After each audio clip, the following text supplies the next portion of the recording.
إلا كنتي كتخافي تقولي رأيك وكتخافي ترفضي وكتخافي تكوني على حقيقتك باش ما يبعدوش عليك الناس، خليني نقول لك حاجة مهمة. راه الخوف من الرفض ماشي ضعف فيك، هادشي تعلمتيه وتقدري اليوم تفكيه. والمشكل الحقيقي ماشي الناس اللي كيرفضوك، المشكل هو كيفاش الرفض كيهز صورتك على راسك. وخلي بالك، المرأة اللي ما كتخافش من الرفض ماشي لأنها ما تتحسش، ولكن عرفت اشنو هو الرفض وتعلماته وشنو اللي ماشي هو. ودابا خليونا نمشيو للأصل، فين بدا هاد الخوف وعلاش كيتحكم فيك لهاد الدرجة. السلام عليكم، مرحبا بكم في حلقة جديدة من بودكاست بيتك مع سهام. إن شاء الله تكونوا بخير وعلى خير، أموركم جيدة. حلقتنا اليوم كيف ما عودتكم دائما مع أسرار ونصائح ومعلومات قيمة ما غاديش تلقاوها غير عند سهام. فما تفلتوا حتى دقيقة، لأن هاد الدقيقة تقدر تغير منك أشياء كثيرة. نبدأ ونقوله بسم الله، اللهم صل وسلم وبارك على سيدنا محمد وعلى آله وصحبه أجمعين. بزاف ديال الناس كيبانوا أقوياء من برا، ولكن من الداخل كيعيشوا من الخوف الصامت. الخوف من يتقال عليهم قاسحين، الخوف من الرفض. هاد الخوف كيخليك تشرح بزاف، تعطي أكثر من اللازم وتنازل على راحتك باش تبقى مقبول.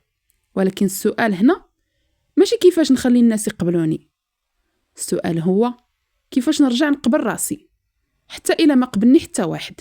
في هاد الحلقة غادي نهضروا علاش الخوف من الرفض كيتحكم في حياتك، اشنو السير اللي كيديروا النساء القويات نفسيا، وكيفاش تولي امرأة ما تخافش من الرفض بلا ما تقساحي وبلا ما تنعزلي وبلا ما تخسري نفسك.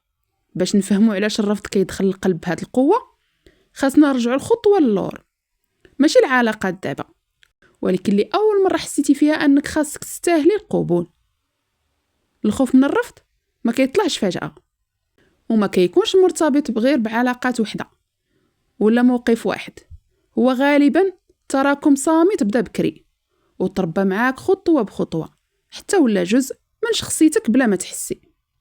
بزاف ديال النساء أو بزاف ديال الناس كبروا في بيئة فيها الحب كان مشروط والرضا كان مرتبط بالسلوك، والقبول خاصو مجهود مستمر. يعني ما كانش كافي تكوني غير انتي، خاصك تكوني مطيعة، مزيانة، ساكتة، مجتهدة، تتقبلي كل شيء باش تحبي، باش تحملي وباش تقبلي. العقل ديال الطفلة اللي كتعلم واحدة معادلة خطيرة، الحب كيساوي الأداء وكيترسخ الاعتقاد العميق، إلا بغيت نحب خاصني نرضي. ومن هنا كيبدا الخوف الحقيقي، ماشي الخوف من الناس ولكن الخوف من فقدان القبول. كتكبري ولكن هاد الصوت كيبقى لداخل ديالك، ما تقوليش لا، ما تزعجيش، ما ترفضيش، وما تعبريش بزاف، وما تكونيش مختلفة. كل علاقة كتولي بحال امتحان، واش غادي يبقاو قابليني إلا قلت الحقيقة؟ واش غادي يحبوني إلا دافعت على راسي؟ وهنا المشكل الأكبر، أنك كتربطي قيمتك الشخصية بردود أفعال الآخرين. إلا تقبلوك أنا مزيانة، وإلا رفضوك أنا خايبة. وهنا الرفض ما كيبقاش مجرد رأي، كيولي تهديد لهويتك. ولهذا كلمة وحدة كتجرحك بزاف، نظرة وحدة تتقلقك، وسكوت واحد كيخليك تفكري أيام. الخوف من الرفض كيخليك تشرحي بزاف وتبرري بزاف، تعتذري على حاجات ما خاصكش تعتذري عليهم، وتفضلي السلام مؤقت على راحتك الدائمة. ولكن خليني نقول لك واحد الحاجة اللي ما كيقولوهاش لك بزاف، الرفض ما كيقولش كنتي، كيقول غير شنو ما مناسبش للطرف الآخر. المرأة اللي ما كتخافش من الرفض ماشي هي المرأة اللي ما تجرحاتش، ولكن المرأة اللي كتفهم القيمة ديالها ثابتة وما كتربطهاش بمواقف الناس. وفي هاد اللحظة اللي كتفصلي فيها شكون تكوني وكيفاش الناس كيشوفوك، كتبدا أول خطوة ديال الحرية. دابا غادي نهضروا على واحد التحول خطير، كيفاش الخوف من الرفض كيخليك تعيشي حياة ماشي ديالك، وكيبعدك على صوتك الحقيقي بلا ما تحسي. كيفاش الخوف من الرفض كيخليك تعيشي حياة ماشي ديالك. من أخطر حاجات اللي كيديرها الخوف من الرفض أنه ما كيحبسكش، هو كيقودك، كيخليك تختاري وتتصرفي وتعيشي، ماشي على حساب شنو باغيه، ولكن على حساب شنو غادي يرضي الناس. كتولي قبل أي قرار كتسولي راسك اشنو غادي يقولوا، واشنو غادي يتقبلوا، واش غادي يتقلقوا ولا لا. وهاد الأسئلة كتبان عادية، ولكن مع الوقت كتسرق منك حاجات خطيرة، الصوت الداخلي. كتولي ما كتعرفيش واش هاد الرغبة منك ولا غير محاولة باش ما ترفضيش. كتولي ما كتفرقيش بين اللطف الحقيقي والخوف المتنكر في شكل طيبة. الخوف من الرفض كيخليك تباني قوية من برا، ولكن من الداخل كتكوني دائما في حالة ترقب، تتراقبي كلمات ديالك، النبرة ديالك، حتى ردود أفعال عفوية. وهاد العيشة متعبة حيت ما كتسمحيش لراسك تكوني على طبيعتك. كل مرة كتعدلي وكتخفي وكتسكتي باش تحافظي على القبول، ولكن الثمن أنك كتخسري نفسك شوية بشوية. كتقولي نعم وانتي باغية تقولي لا، كتضحكي وانتي موجوعة، وكتولي العلاقة ماشي مكان آمن ولكن مكان اختبار دائم. والأخطر من هذا كامل أن العقل كيتعود، كيولي ربط الراحة بالاختفاء، والسلام بالانسحاب، والحب بالتنازل، وكيبان ليك أن هاد الشيء عادي حتى توصلي لواحد المرحلة ما تبقيش عارفة شكون انتي إلا حيدنا آراء الناس. الخوف من الرفض ما تيخليكش غير تتفاداي الألم، هو كيمنعك حتى من الفرح الحقيقي، حيت الفرح كيحتاج حرية، والحرية ما كتعيش مع الخوف. المرأة اللي كتحاول ترضي الجميع غالبا كتنسى ترضي راسها، وكتولي حياتها ردة فعل ماشي اختيار واعي. ولكن هنا خاصنا نوقفوا لحظة ونقولوا واش القبول اللي كنعيشو عليه دابا قبول حقيقي ولا غير قبول مشروط بثمن نفسي كبير؟ هو هادشي اللي غنعرفو دابا. غادي نبدلو الزاوية كامل، غادي نشوفو كيفاش تحمي قلبك من الرفض بلا ما تقيسيه، وكيفاش تولي قوية بلا ما تخسري إنسانيتك. وهنا غيبدا التحول الحقيقي. دابا إلا فهمنا منين جا الخوف من الرفض وكيفاش يخلينا نعيشو حياة ماشي ديالنا، كيبان سؤال مهم: كيفاش نوقفو هاد الخوف بلا ما نتحولوا النساء قاسيات أو باردات؟ حيت القوة الحقيقية في التوازن. وهنا بالضبط كيبدا التحول العميق. بزاف ديال النساء كيوصلوا لمرحلة كيقولوا صافي ما بقاش نثيق في حتى واحد، ولا خاصني نولي باردة باش ما نجرحش. ولكن خليني نقول لك حقيقة: القلب اللي كيتسد ما كيتحماش، هو كيتعذب. قوة ماشي أنك ما كتحسيش، القوة أنك كتحسي وكتبقاي واقفة. أول تحول خاصو يوقع هو أنك تفهمي واحد الفرق خطير: الرفض ماشي هجوم عليك. الناس كيرفضوا لأسباب ديالهم، المخاوفهم وحدودهم وحتى جراحهم، ولكن العقل ديالك تتعلم يفسر الرفض هكذا: أنا ما كافياش. وهنا خاص إعادة برمجة. كل مرة كيتحرك الخوف خاصك توقفي وتسولي راسك: واش هذا الرفض كيعرفني ولا غير كيعرف حدود الشخص الآخر؟ مني كتبدلي السؤال كيتبدل الإحساس. تاني حاجة، خاصك ترجعي الحدود لمكانها الطبيعي. الحدود ماشي قساوة، الحدود احترام للذات. من حقك تقولي لا بلا شرح طويل، ومن حقك تختاري فين تعطي طاقتك، ومن حقك تحبي. والمرأة القوية ما كتقطعش العلاقات بسرعة، ولكن ما تطيحش بنفسها باش تبقى فيها. ثالث نقطة مهمة: خاصك تصالحي مع فكرة أن ماشي كل شيء غادي يعجبو حقيقتك، وهذا ماشي فشل، هذا انتقاء طبيعي. المرأة اللي ما كتخافش من الرفض عارفة أن القبول الحقيقي ما كيجيش من الجميع، ولكن من الناس اللي مناسبين ليها.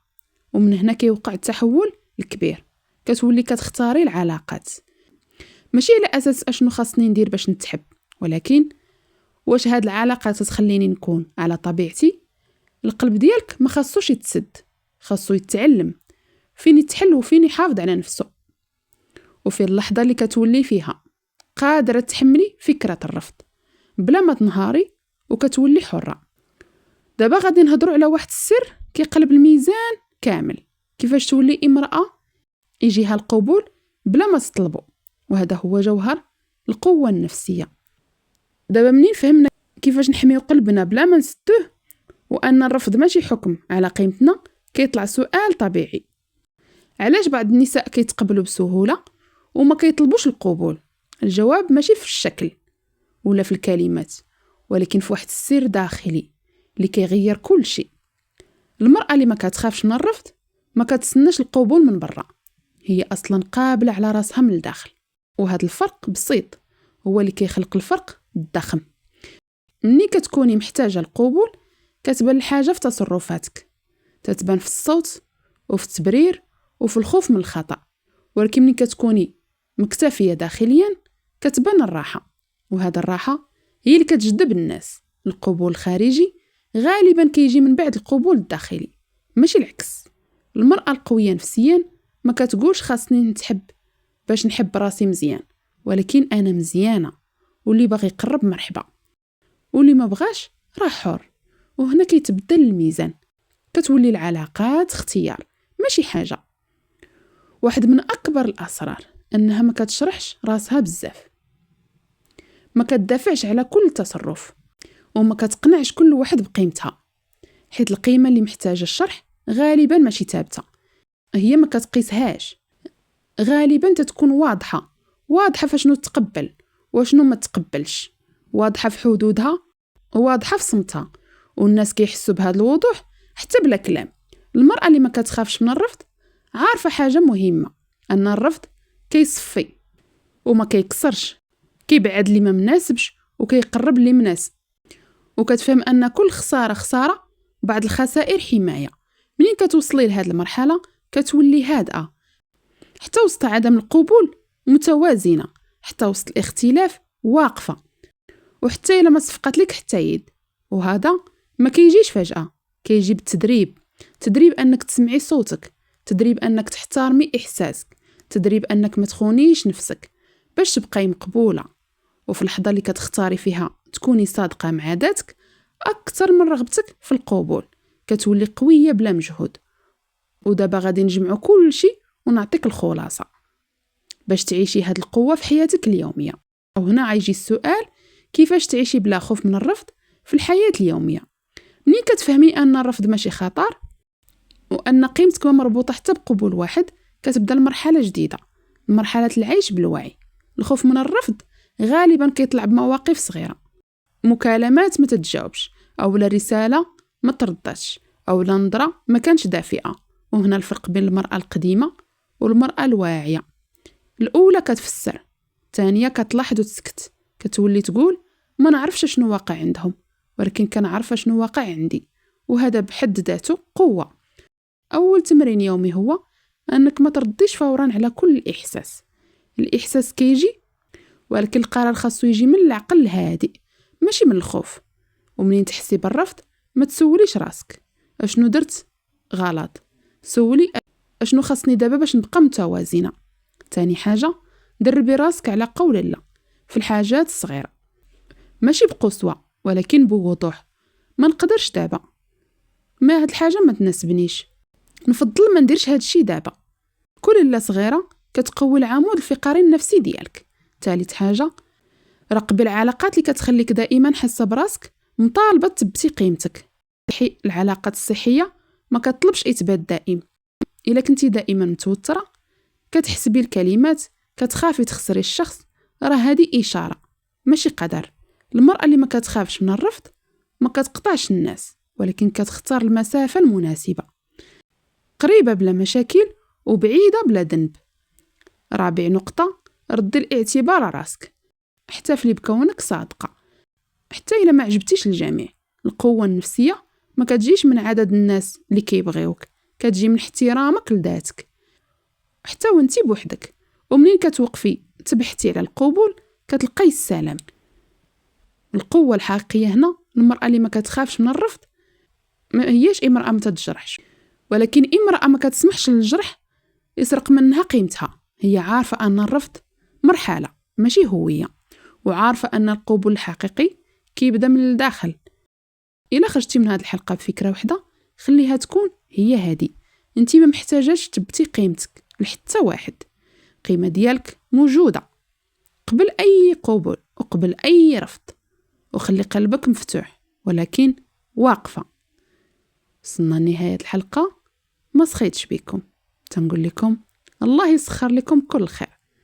وإلا حسيتي أن هذه الحلقة لمساتك أو عطاتك دفعة اليوم، شاركيها مع صديقاتك باش توصل لكل امرأة محتاجة هذا الكلام. وما تنسايش تضغطي على زر لايك، اشتركي في القناة، وكتبي لي رأيك وتجربتك.